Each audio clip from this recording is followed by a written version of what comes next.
कक्षा 12 विषय हिंदी, मैथिली शरण गुप्त। बच्चों कल हमने इसमें बताया था आपको कि श्री रामचंद्र जी को मनाने के लिए कैकेयी और भरत और उनकी जो प्रजा थी वह वहाँ जाती है और उनको वापस लौटने के लिए कहती है। आज ये दूसरा पद्यांश है और इसमें है प्रसंग है, श्री राम ने कैकेयी को संबोधित करते हुए कहा था कि भरत की जननी होते हुए भी वे उन्हें समझ नहीं पाई।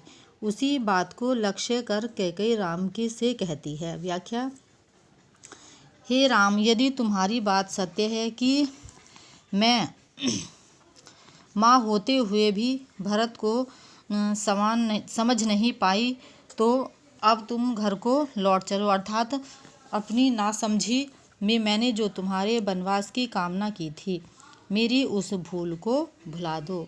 अर्थात कैकेयी ने जो राम को वनवास मांगा था वह उस पर पछताती हुई उनसे अपनी भूल को माफ़ करने के लिए कहती है। अर्थात कहती है कि जो मैंने भूल की है उसको तुम भुला दो।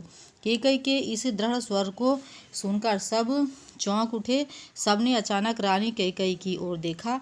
उस समय विधवा के वेश में वह सफ़ेद वस्त्र धारण किए हुए वह ऐसी प्रतीत हो रही थी मानो कोहरे में ढकी हुई चांदनी हो।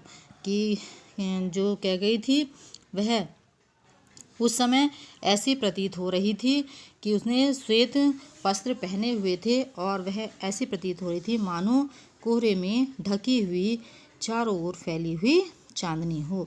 यद्यपि कैकेयी निश्चल और स्थिर बैठी हुई थी, तथापि उसके हृदय में अनेक प्रकार के भावों की लहरें उठ रही थी।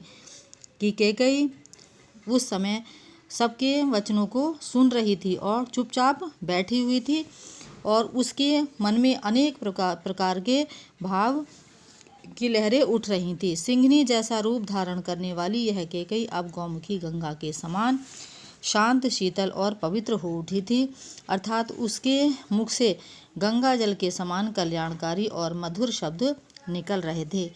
कैकेयी अपने आप में इतना पश्चाताप कर रही थी कि जो सिंघनी के समान गरजने वाली थी, लेकिन आज वह अपनी भूल का पश्चाताप करते हुए इतनी व्याकुल हो गई है कि वह अब शांत और शीतल और पवित्र बन गई है। अर्थात उनके मुख से निकलने वाले जो शब्द थे वे गंगा जल के समान कल्याणकारी और मधुर शब्द निकल रहे थे।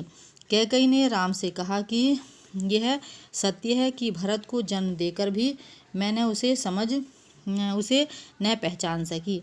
वह कहती है कि मैंने भरत को जन्म तो दिया, लेकिन जन्म देकर भी मैं उसको अच्छी तरह से समझ या पहचान नहीं सकी। सभी व्यक्ति मेरी इस बात को सुन ले। राम ने भी अभी इसी बात को स्वीकार किया है। बच्चों, ये इसकी व्याख्या है और क्वेश्चन आंसर मैं बाद में भेजूंगी और इसको आप कर लेना। धन्यवाद।